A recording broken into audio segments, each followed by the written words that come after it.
you have it once again.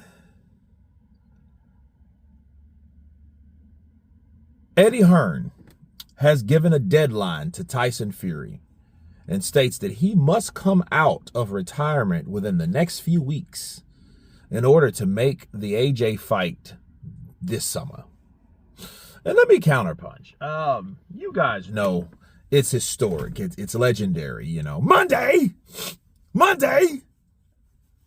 is the deadline, right?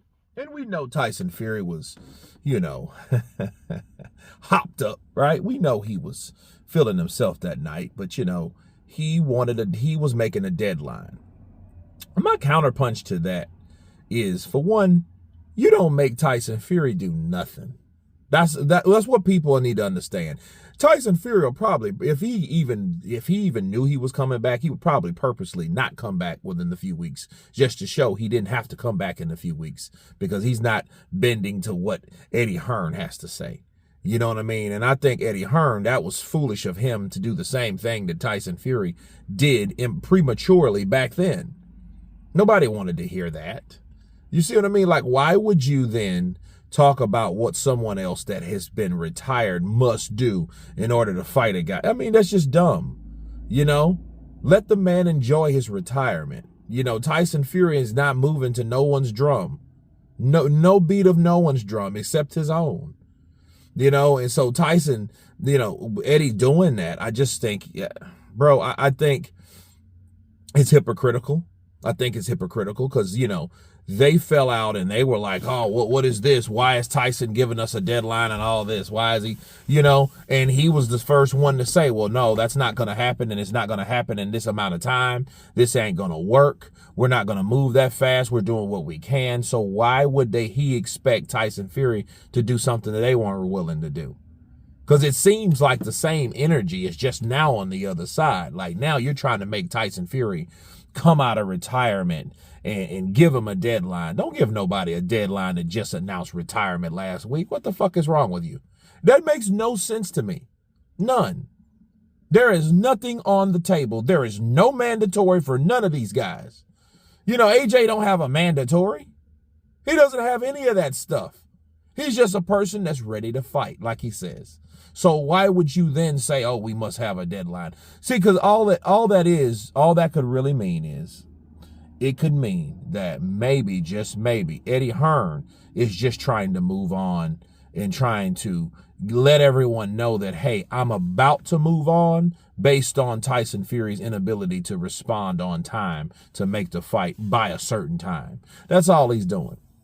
But I'm like this. If you're going to move on, move on. You don't have to wait for nobody. You don't have to wait, you know, or give that bullshit excuse. You know what I mean? You're just trying to move on and you want to do other things. And I say do other things because this guy is retired. And there's no telling when Tyson Fury will leave the bar. You know what I mean? You don't know, because that's all he's doing. He's chilling, drinking, hanging out with friends and family, sitting on millions of dollars.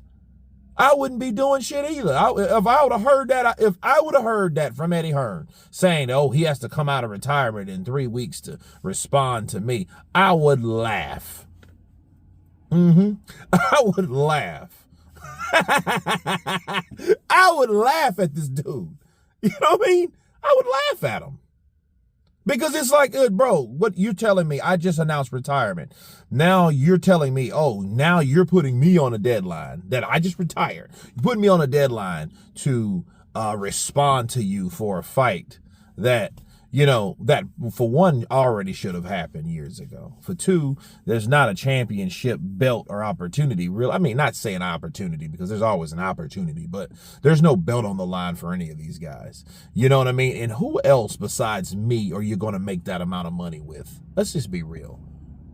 You know what I mean? So why are you now saying that? You know, maybe it's one of those Jedi mind tricks, like, hey, you know Tyson's not going to respond, so you're saying, hey, we got to do this so it'll make him look like he has the power, or something that he chose to do, Eddie did. You know what I mean? Maybe it's like that. Maybe. You know, so then he'll say, oh, well, we decided to move on. Well, no, you just, you know, you gave a person a deadline that you know damn well it won't even respond to the deadline. Therefore, you're doing something else. You know what I mean? Your choice with your fighter is your business, but you can't make another fighter, especially from another promotional company, do shit. You can't make him do anything. So I don't see what the big deal is. You know, I think this is kind of an ego thing. I think it's foolish. I think it's lame, and I think it's hypocritical. You know what I mean? Until Tyson Fury decides to come back, don't talk about what a person's got to do, especially when they announce that they quit.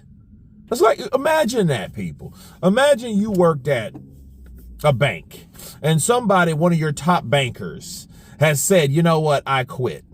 You know what I mean? But then yet you want this guy that just quit or retired, same shit, to come back because there's a merger that, you know, they may be interested in, but they have to come back a certain amount of time. Like, that person has decided to tell the world and the corporation, the company, that he quit. So what do you have any strength or bearings on him at?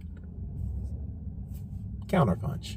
But you guys tell me what you think of Eddie Hearn giving a deadline to Tyson the Gypsy King Fury within the next few weeks that he must come out of retirement to make the fight by this summer with Anthony Joshua. Of course, please subscribe. And you guys been Counterpunch. Peace!